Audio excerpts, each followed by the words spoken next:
ఆంధ్రజ్యోతి పేపర్లో పీపీపీ ప్రభుత్వ వైద్య కళాశాలను ప్రైవేటీకరణ చేసే దాంట్లో ఒక ముద్దు పేరు పెట్టారు కూటమి ప్రభుత్వం చంద్రబాబు నాయుడు గారు. పీపీపీ పద్ధతిలో మెడికల్ కాలేజీల నిర్మాణము నిర్వహణ చేస్తారని చెప్పి దానికి సంబంధించి ఒక వార్తని పీపీపీతోనే ప్రగతి అని చెప్పి ఒక వార్తనిచ్చింది. అసలు ఈ పీపీపీ పైన వీళ్ళు టెండర్లు ఇస్తే కనీసం టెండర్లకు బిడ్లు వేయలే. ఒకటంటే ఒకటే బిడ్ వచ్చింది దరఖాస్తు, అయినా వెనక్కి తగ్గే పరిస్థితి లేదు. మరి ఎందుకు ఈ పీపీపీ పైన ఇంత పంతం, ఎందుకు ఈ పట్టుదల, మొండి వైఖరి? లేదు, తగ్గేది లేదు, పీపీపీ బెటరు, పీపీపీ ప్రగతి, పీపీపీతోనే సంపదని సృష్టిస్తామని చెప్తున్నారు. పదే పదే ఇదే మాటలు చెప్తాం. దీనిపైన ఎక్కడ దాకా వచ్చిందంటే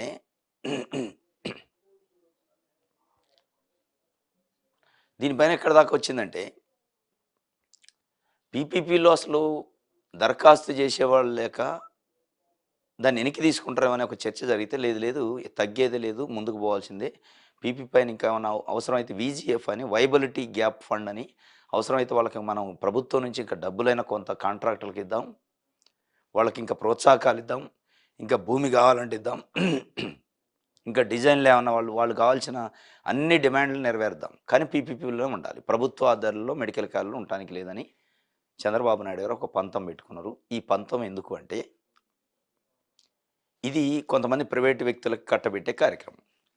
ఈ కొంతమంది ప్రైవేటు వ్యక్తులకు కట్టబెట్టి దాంట్లో కమిషన్లా ఇంకోట మనం ఏదనొచ్చు, కానీ మొత్తానికి ఒక ఒక ఒక ప్రీ ప్లాన్డ్ స్కామ్ ఇది అనేది బయట ప్రజల్లో, బుద్ధిజీవుల్లో చర్చ జరుగుతుంది.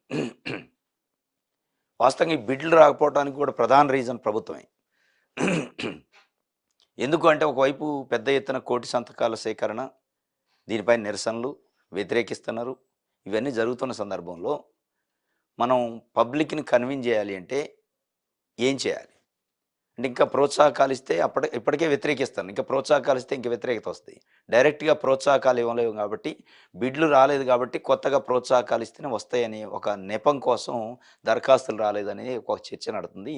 దీనికోసం నిన్న మొన్నటి నుంచి వాజ్పేయి గారు అద్భుతం అని చెప్పారు, పీపీపీ కేంద్ర ప్రభుత్వం చెప్పింది, ఆయన చెప్పిండు, ఈయన చెప్పిండు, వాళ్ళు చెప్పారు, వీళ్ళు చెప్పారు, మొత్తానికి పీపీపీ దాన్ని సమర్థించే దానికోసం తెలుగుదేశం పార్టీ పత్రికలు పీపీపీ గురించి అద్భుతం అని వాళ్ళు చెప్పారు, వీళ్ళు చెప్పారు, ఆ మేధావి చెప్పిండు, ఈ మేధావి చెప్పిండు, వాజ్పేయి చెప్పిండు, లేదంటే మోడీ చెప్పిండు, జేపీ నడ్డా లెటర్ రాసిండు, ఇవన్నీ కుప్పిగా అంతలేస్తాను.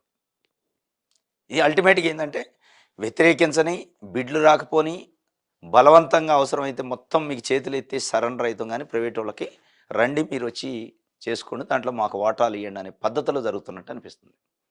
ఇప్పుడు ఇదే తెలుగుదేశం పార్టీకి సంబంధించి జిల్లా ఆఫీసులో, స్టేట్ ఆఫీసు, పార్టీ ఆఫీసు లేకపోతే ఆ పార్టీ ఆఫీసుల నిర్మాణాన్ని కూడా పీపీపీకి ఇస్తారా మీరు? ఇప్పుడు 25 జిల్లాలు ఉన్నాయి ప్రస్తుతం. 25 జిల్లాల్లో ఎక్కడన్నా ఆఫీస్ లేదు, పార్టీ ఆఫీస్ నిర్మించడము కూడా ఒక పనే, దాన్ని కూడా పీపీపీకి ఇస్తారా? లేదంటే మీ మంత్రుల్లో మీరు, ముఖ్యమంత్రులు, మంత్రులు, ఉప ముఖ్యమంత్రి గారు ఒక ఇల్లు కట్టుకోవాలి హైదరాబాద్లో, బెంగళూరులో, లేదా అమరావతిలో, పీపీపీకి ఇస్తారా? ఏంటి పీపీపీ అంటే? ప్రభుత్వ మెడికల్ కాలేజీలు నిర్మించలేని పరిస్థితుల్లో ప్రభుత్వం ఉండి పీపీపీకి ఇచ్చి దాంతో తప్ప వేరే మార్గం లేదని పదే పదే చెప్పే కార్యక్రమం చేస్తానంటే ఇది ఒక ప్రీ ప్లాన్డ్ స్కామ్ అనేది అర్థమవుతుంది. ఈ పంతం వెనక ఏంటంటే క్విడ్ ప్రోకో ఉంది, ఈ పంతం వెనక కమిషన్లు ఉన్నాయి, ఈ పంతం వెనక వాళ్ళు కావాలనుకొని కొంతమంది కట్టబెట్టదలుచుకున్నారు. ఆ కట్టబెట్టదలుచుకున్న వాళ్ళ కోసం ఈ వీజీఎఫ్లు, వైబిలిటీ గ్యాప్ ఫండ్ అని, ప్రోత్సాహకాలని, ఇంకా భూములని, డిజైన్లు మార్చడం అని ఇవన్నీ పెట్టే కార్యక్రమం చేస్తుంది. ఇది చరిత్ర క్షమిస్తుంది. దీనిపైన ప్రశ్నించాలి ప్రజాస్వామ్యవాదులు, బుద్ధిజీవులు, పొలిటికల్ పార్టీలు, ప్రజా సంఘాలు. ఇది చరిత్ర క్షమించదు. ఎందుకంటే కొన్ని వందల సంవత్సరాల పాటు ప్రజల ఆస్తి అది. ప్రజలకు వైద్య విద్య అందాల్సిన, పేదలకు అందాల్సిన దాన్ని వాళ్ళ నోటికాడి ముద్దను గుంజే కార్యక్రమం చేస్తున్నారు. దీనిపైన వాస్తవంగా పెద్ద ఎత్తున పోరాటం కూడా జరగాల్సింది. ఎందుకంటే ఒక దశ వచ్చింది, ఒక పాయింట్ ఆఫ్ టైంలో బిడ్లు రాలేదు, వెనక్కి తీసుకోవచ్చు కదా. ఏంటి ఆ పట్టుదల, ఆ పంతం, దేనికోసం ఇంత మరీ విచ్చలవిడతాను అనేది ఒక చర్చ నడుస్తుంది. ఇది ఒక వార్త అయితే, ఇంకోటి ప్రజాశక్తి పేపర్లో బెల్ట్కు మరో పేరే సబ్లీజ్ అట. ఇప్పుడు కొత్తగా గవర్నమెంట్ స్కూల్ రావు, గవర్నమెంట్ హాస్పిటల్ రావు, గవర్నమెంట్ కాలేజీలు రావు, కానీ బెల్ట్ షాపులు వస్తాయి. వైన్ షాపులు ఎన్నంటే అని పెంచుకోవచ్చు. ఆ వైన్ షాపులు కాకనే టెండర్‌లో ఏసిన వైన్ షాపులు కాక మళ్ళా వాళ్ళు సబ్ లీజ్‌కి ఇచ్చుకోవచ్చట. సబ్ లీజ్‌కి ఇచ్చుకొని గల్లీ గల్లీకి, ఊరు ఊరికి బెల్ట్ షాపులు పెట్టుకునే కార్యక్రమానికి అధికారికంగా ఇప్పటిదాకా అనధికారికంగా నడుస్తున్నాయి.